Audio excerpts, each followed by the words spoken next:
Hello friends, welcome to our channel study for you. So guys, जैसा कि आज जो आपका एसएससी एमटीएस का 9 मई के सेकंड शिफ्ट का एग्ज़ाम हो गया दोस्तों, जिसका जो है मैं आपको बिल्कुल 100% एक्यूरेट आंसर के साथ जो है इस वीडियो में बताऊंगा। तो देख लेते हैं कि किस प्रकार के जो है आज आपके 9 मई के सेकंड शिफ्ट के एग्ज़ाम में जो है प्रश्न पूछे गए हैं।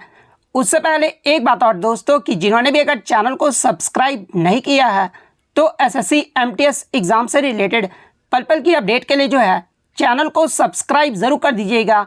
और बगल में ही आपको एक बेल आइकन यानी घंटे का निशान भी दिख रहा होगा, तो आप उसे भी जो है ज़रूर प्रेस कर दीजिएगा। तो चलिए वीडियो को स्टार्ट करते हैं। तो आज का जो आपका पहला क्वेश्चन आया था कि भारत रत्न पुरस्कार प्राप्त करने वाले पहले संगीतकार कौन थे। तो देखिए, संगीत के क्षेत्र में भारत रत्न पुरस्कार प्राप्त करने वाले जो है पहली संगीतकार जो थी यह आपका एमएस सुब्बुलक्ष्मी थी। तो एमएस सुब्बुलक्ष्मी आपका यहाँ पे करेक्ट आंसर होगा। इसके अलावा मैं आपको बता दूं कि ये जो आपका एमएस सुब्बुलक्ष्मी है ना, ये आपका मदुरै तमिलनाडु राज्य से संबंधित है। इसके अलावा एग्जाम में प्रश्न पूछा जाता है कि एमएस सुब्बुलक्ष्मी ये जो है किस संगीत की गायिका थी। तो ये आपका कर्नाटक संगीत की गायिका थी। तो ये फैक्ट भी आपको ध्यान में रखना है। इसके अलावा बात कर ले एमएस सुब्बुलक्ष्मी के पुरस्कार के बारे में, तो इन्हें 1998 में जो है भारत रत्न सम्मान से सम्मानित किया गया था। 1954 में जो है पद्म भूषण से सम्मानित किया गया था और 1975 में जो है पद्म विभूषण पुरस्कार से सम्मानित किया गया था। तो ये फैक्ट भी आपको ध्यान में रखना है। इसके अलावा बात कर ले अन्य संगीतकार के बारे में जिन्हें भारत रत्न पुरस्कार से सम्मानित किया गया है, जैसे कि पंडित रविशंकर को जो है 1999 में भारत रत्न से सम्मानित किया गया था। इसके अलावा 2001 में लता मंगेशकर और उस्ताद बिस्मिल्लाह खान को जो है भारत रत्न से सम्मानित किया गया था और 2009 में जो है पंडित भीमसेन जोशी को जो है भारत रत्न सम्मान से सम्मानित किया गया था। तो ये फैक्ट भी आपको ध्यान में रखना है। और इससे प्रीवियस शिफ्टों में आपसे पूछा गया था कि पंडित भीमसेन जोशी को जो है ये जो है किस राज्य से संबंधित है। तो देखिए, पंडित भीमसेन जोशी की बात कर ले तो ये आपके कर्नाटक राज्य से संबंधित है। इसके अलावा अगर एमएस सुब्बुलक्ष्मी की बात कर ले तो देखिए, एमएस सुब्बुलक्ष्मी को 1974 में एशिया का नोबेल पुरस्कार, जिसे जो है रमन मैग्सेसे से पुरस्कार कहा जाता है, और ये पुरस्कार पाने वाली भी जो है ये पहली भारतीय संगीतकार थी। तो ये फैक्ट भी आपको ध्यान में रखना है। इसके अलावा एमएस सुब्बुलक्ष्मी जो है संयुक्त राष्ट्र महासभा में प्रदर्शन करने वाली ये जो है पहली भारतीय थी। और ये जो है कब जो है प्रदर्शन की थी, तो ये आपका 1966 में की थी। तो ये फैक्ट भी आपको ध्यान में रखना है। नेक्स्ट क्वेश्चन आपका यहाँ पर आता है कि इनमें से कौन सी पहाड़ी जो है पश्चिमी घाट को जो है सह्याद्री पर्वत भी कहा जाता है, इसके अंतर्गत नहीं आता है। जहाँ पे ऑप्शन में आपका कार्डुबम पहाड़ियाँ, अन्नामलाई पहाड़ी, नीलगिरी की पहाड़ियाँ और महादेव की पहाड़ियाँ दिया गया था। तो देखिए, पश्चिमी घाट की जो सबसे ऊंची पहाड़ी है ये आपका अन्नामलाई है, तो ये तो आपका पश्चिमी घाट में आ जाएगा। इसके बाद आपका कार्डुबम जो पहाड़ियाँ ये भी आपका पश्चिमी घाट के अंतर्गत आता है। इसके अलावा नीलगिरी की जो पहाड़ियाँ हैं ये आपका पश्चिमी घाट और पूर्वी घाट को जोड़ता है, तो ये भी आपका पश्चिमी घाट के अंतर्गत आ जाता है। लेकिन अगर महादेव पहाड़ियाँ की बात कर ले तो देखिए, महादेव जो पहाड़ियाँ है ना, ये आपका मध्य प्रदेश राज्य में पहाड़ियों का जो है एक श्रृंखला है और ये आपका सतपुड़ा पर्वत श्रेणी के अंतर्गत आता है। और सतपुड़ा पर्वत श्रेणी का सबसे ऊंची चोटी अगर पूछा जाए तो ये आपका धूपगढ़ है। तो ये फैक्ट भी आपको ध्यान में रखना है। तो महादेव पहाड़ियां आपका यहाँ पे करेक्ट आंसर होगा। नेक्स्ट क्वेश्चन आपका यहाँ पर आता है कि अर्थशास्त्र के लेखक कौन है, और ये जो प्रश्न है ये आपका रिपीटेड प्रश्न है। तो देखिए, अर्थशास्त्र पुस्तक के जो लेखक है ना ये आपके चाणक्य हैं, और चाणक्य का ही जो अन्य नाम है वो आपका कौटिल्य है। तो चाणक्य आपका यहाँ पे करेक्ट आंसर होगा। इसके अलावा अन्य पुस्तकों के लेखक की बात कर ले जहाँ से आपके टीसीएस के द्वारा प्रश्न पूछे जाते हैं, जैसे कि अष्टाध्यायी पुस्तक के लेखक कौन है, तो ये आपके पाणिनि है। मुद्रा राक्षस पुस्तक के जो लेखक हैं ये आपके विशाख दत्त हैं। गीत गोविंद पुस्तक के जो लेखक हैं ये आपके जयदेव हैं। रामायण की वाल्मीकि हैं। महाभारत के आपके वेद व्यास हैं। विक्रमांक चरित के जो लेखक हैं ये आपके बिल्हन हैं। पृथ्वीराज रासो के जो लेखक हैं ये आपके चंद्र बरदाई हैं। राजतरंगिणी के जो लेखक हैं ये आपके कलन हैं। अर्थशास्त्र की बात कर ले तो ये चाणक्य के द्वारा लिखा गया है। हर्षचरित और कादंबरी ये जो आपका बाणभट्ट के द्वारा लिखा गया है। तो ये सारे फैक्ट जो आपको ध्यान में रखना है। नेक्स्ट क्वेश्चन आपका यहाँ पर आता है कि बांग्लादेश की सीमा भारत के किस राज्य से नहीं लगता है। तो देखिए मैं आपको बता दूं कि भारत की जो आपका बांग्लादेश की सीमा है ना, ये आपके टोटल भारत के 5 राज्यों से जो है सीमा साझा करता है। और वो 5 राज्य कौन कौन से हैं? तो पहला आपका असम हो गया, सेकंड आपका पश्चिम बंगाल, थर्ड मिजोरम, फोर्थ आपका मेघालय और फिफ्थ आपका त्रिपुरा। ये 5 राज्यों से जो है बांग्लादेश की सीमा जो है वो साझा करता है। तो इनमें से आपका 3 तो ऑप्शन में दिया गया था। इसके अलावा जो चौथा ऑप्शन था ना, वो आपका सिक्किम राज्य दिया गया था। तो सिक्किम जो है ये बांग्लादेश से सीमा साझा नहीं करता है, तो सिक्किम आपका करेक्ट आंसर होगा। इसके अलावा एग्जाम में एक प्रश्न और पूछा जाता है कि भारत के साथ कौन से देश की सीमा जो है सबसे ज़्यादा लंबी सीमा साझा करता है? तो देखिए भारत के साथ बांग्लादेश की जो सीमा है ना, ये सबसे ज़्यादा जो है वो सीमा साझा करते हैं। तो ये फैक्ट भी आप ध्यान में रखिएगा। नेक्स्ट क्वेश्चन आपका यहाँ पर आया था कि अक्टूबर 2022 तक कुल मौलिक कर्तव्यों की संख्या पूछी गई थी। तो देखिए मैं आपको बता दूं कि वर्तमान में अनुच्छेद 51A के तहत जो है आपके 11 मौलिक कर्तव्य हैं। तो 11 आपका यहाँ पे करेक्ट आंसर होगा। इसके अलावा मैं आपको बता दूं कि 10 आपके जो 10 मौलिक कर्तव्य थे ना, ये आपके 42वें संविधान संशोधन 1976 के माध्यम से जो आपका 10 मौलिक कर्तव्यों को जोड़ा गया था। इसके अलावा जो आपका 11वां जो मौलिक कर्तव्य है ना, ये आपका 86वें संविधान संशोधन जो कि आपका 2002 में हुआ था, इसके जरिए जो आपका 11वां जो मौलिक कर्तव्य है उसे जो वो शामिल किया गया था। इसके अलावा बात कर ले मौलिक कर्तव्य जो है ये आपके किस भाग में है? तो देखिए मौलिक कर्तव्य जो ये आपके भाग 4A में है। तो ये फैक्ट भी आप ध्यान में रखिएगा। नेक्स्ट क्वेश्चन आपका यहाँ पर आया था, भारत का उपराष्ट्रपति बनने के लिए जो है न्यूनतम आयु कितनी होनी चाहिए? तो देखिए भारत का उपराष्ट्रपति बनने के लिए जो है आपका 35 वर्ष होना चाहिए। तो 35 वर्ष आपका करेक्ट आंसर होगा। इसके अलावा प्रधानमंत्री बनने के लिए जो है 25 वर्ष होना चाहिए। राष्ट्रपति बनने के लिए भी जो है आपका 35 वर्ष होना चाहिए। लोकसभा के सदस्य बनने के लिए जो है कम से कम 25 वर्ष की आयु होनी चाहिए। राज्यसभा का सदस्य बनने के लिए भी जो है आपके पास 30 वर्ष की आयु होना चाहिए। तो ये फैक्ट भी आपको ध्यान में रखना है। नेक्स्ट क्वेश्चन आपका यहाँ पर आता है कि इनमें से कौन सा प्रतिबिंब जो है ये पर्दे पर प्राप्त किया जा सकता है? सॉरी यहाँ पर क्वेश्चन में जो है नहीं पूछा गया था, यानी इनमें से कौन सा प्रतिबिंब जो है पर्दे पर प्राप्त नहीं किया जा सकता है। तो देखिए मैं आपको बता दूं कि जो आपका आभासी यानी जो वर्चुअल इमेज होता है ना, इसे जो आपका पर्दे पर प्राप्त नहीं किया जा सकता है। तो आभासी प्रतिबिंब आपका करेक्ट आंसर होगा। इसके अलावा बात कर ले कौन से प्रतिबिंब को जो है पर्दे पर प्राप्त किया जा सकता है। तो देखिए ये जो आपका वास्तविक प्रतिबिंब होता है ना, इसे जो है पर्दे पर प्राप्त किया जा सकता है। इसके अलावा बात कर ले आपका जो वर्चुअल इमेज यानी जो आभासी जो प्रतिबिंब है ना, ये किसके द्वारा बनाया जाता है? तो देखिए आभासी प्रतिबिंब ये जो आपका समतल दर्पण, अपसारी लेंस जिसे अवतल लेंस भी कहा जाता है, और एक उत्तल दर्पण की सहायता से जो है एक आभासी प्रतिबिंब की जो छवि है वो बनाई जाती है, और इसी से जो आपका आभासी प्रतिबिंब जो है वो आपका बनाया जाता है। तो ये सारे फैक्ट जो आपको ध्यान में रखना है। नेक्स्ट क्वेश्चन आपका यहाँ पर आता है कि निम्नलिखित में से कौन सा पृथ्वी का मंडल नहीं है? तो देखिए मैं आपको बता दूं कि पृथ्वी के वायुमंडल की जो आपके 5 परतें होती है, और वो 5 परत कौन कौन सी है? तो पहला आपका क्षोभ मंडल, सेकंड आपका समताप मंडल, थर्ड आपका मध्य मंडल, फोर्थ आपका आयन मंडल और फिफ्थ आपका बाह्य मंडल होता है। तो ये 5 में से 3 तो आपके ऑप्शन में दिया गया था। इसके अलावा जो चौथा ऑप्शन था वो आपका अंतः मंडल दिया गया था। तो देखिए ये जो आपका अंतः मंडल है ना, ये पृथ्वी का मंडल नहीं है। तो अंतः मंडल आपका करेक्ट आंसर होगा। नेक्स्ट क्वेश्चन आपका यहाँ पर था कि बिहार के झिझिया नृत्य में जो है किस देवी देवता की पूजा की जाती है? तो देखिए झिझिया की बात कर ले तो ये आपका मिथिलांचल बिहार का जो है एक प्रमुख लोक नृत्य है, जिसका आयोजन जो है दुर्गा पूजा यानी नवरात्रि के अवसर पर जो है इस नृत्य को जो वो किया जाता है। और देखिए झिझिया नृत्य में जो है आपका भगवान लक्ष्मी, पार्वती और सरस्वती के तीनों रूपों की जो है वो पूजा की जाती है। तो आपके ऑप्शन जो है आपके 3 ऑप्शन इस प्रकार से ही दिए गए थे। तो भगवान लक्ष्मी, पार्वती और सरस्वती आपका करेक्ट आंसर होगा। नेक्स्ट क्वेश्चन आपका यहाँ पर आता है कि कथक के बिरजू महाराज को जो है कौन सा अवार्ड मिला था?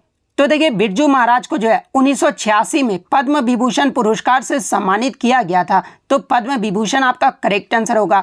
इसके अलावा इनका घराना पूछा जाता है। तो देखिए पंडित बिरजू महाराज का जो घराने से संबंधित है ना, ये आपके लखनऊ कालका बिंदादीन घराने से संबंधित है, और इनके चाचा का नाम पूछा जाता है।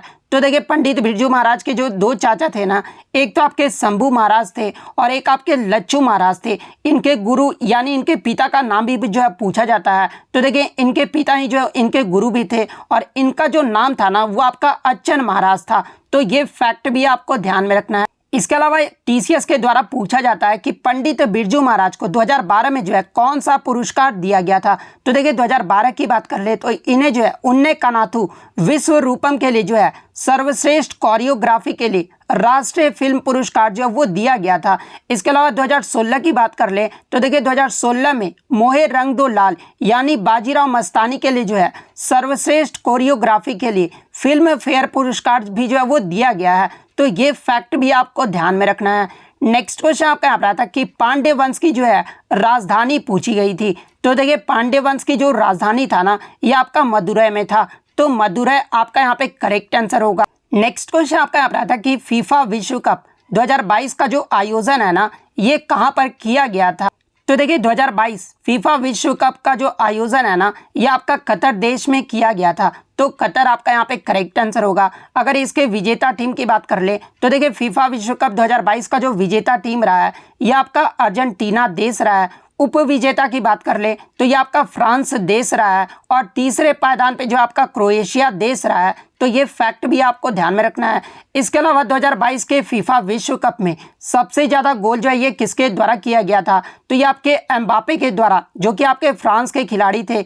इन्होंने जो है पूरे टूर्नामेंट में सबसे ज़्यादा 8 गोल जो है वो किए थे। तो ये फैक्ट भी आपको ध्यान में रखना है।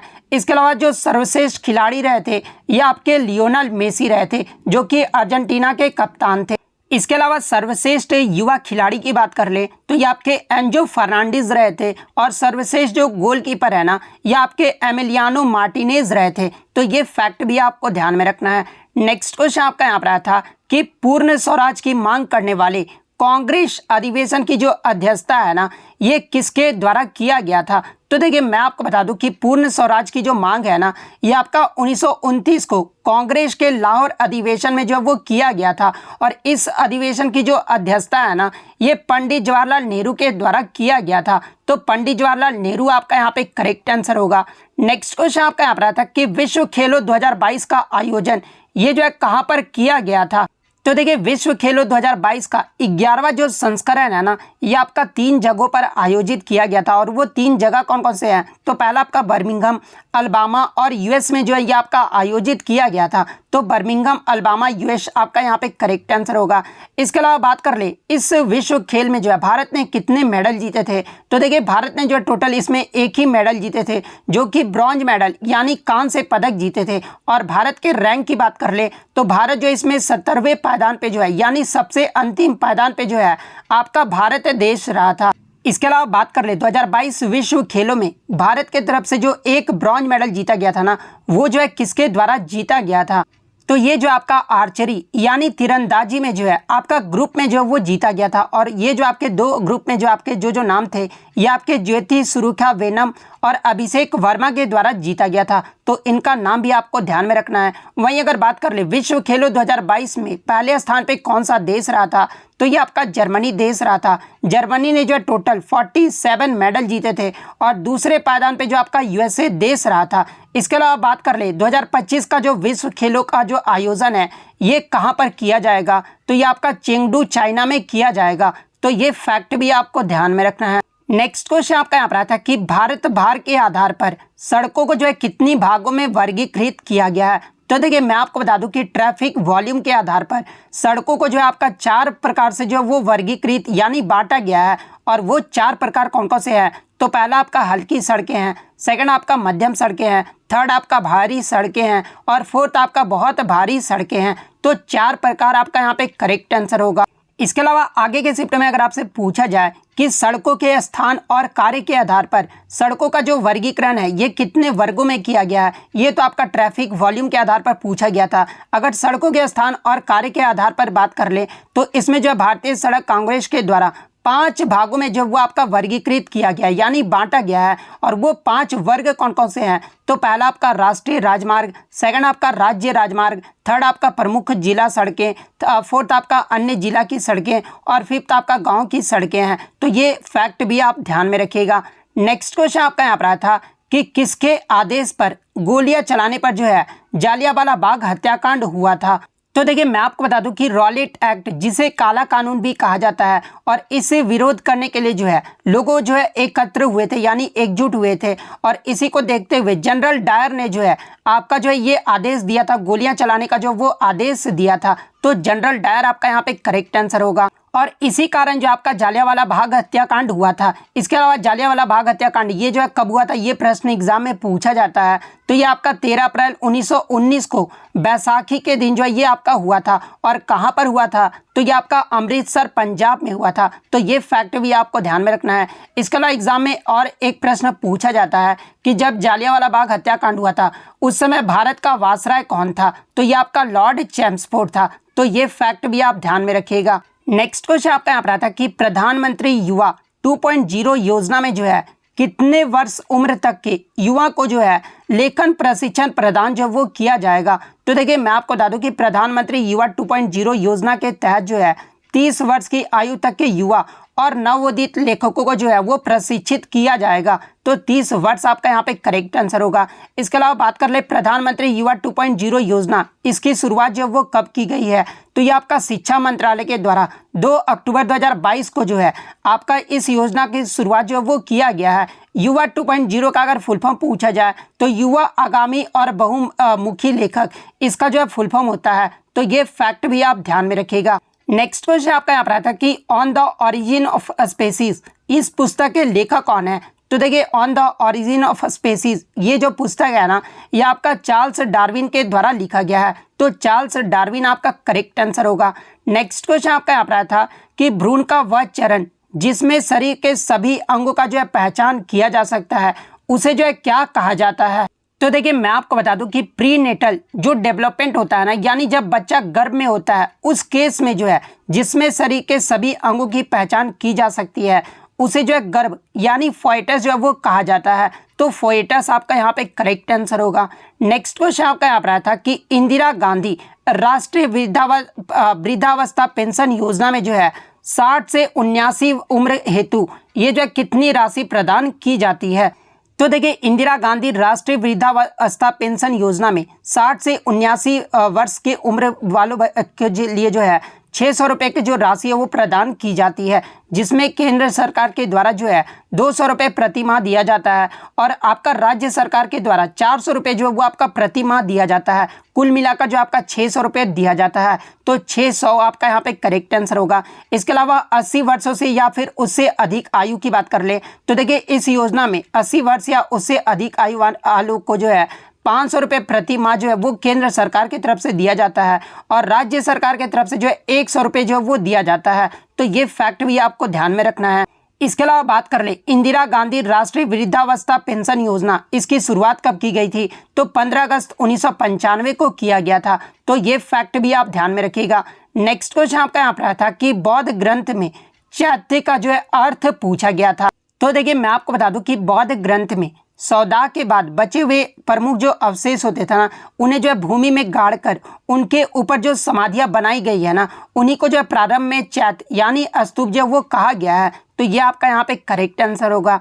नेक्स्ट क्वेश्चन आपका यहाँ पर आता कि जीएसटी टैक्स स्लैब में जो ये कितने प्रकार होते हैं। तो देखिए जीएसटी टैक्स स्लैब में जो आपके मुख्यतः जो आपके 4 ही प्रकार होते हैं, लेकिन ये जो आपका 0% भी जो आपका नील टैक्स स्लैब होता है, तो 0%, 5%, 12%, 18% और 28%, ये जो आपके 5 प्रकार के जो है जीएसटी टैक्स स्लैब होते हैं। तो आपके ऑप्शन में अगर 4 या फिर 5 दिया गया हुआ था तो इनमें से जो भी दिया जाए वो आपका करेक्ट आंसर होगा।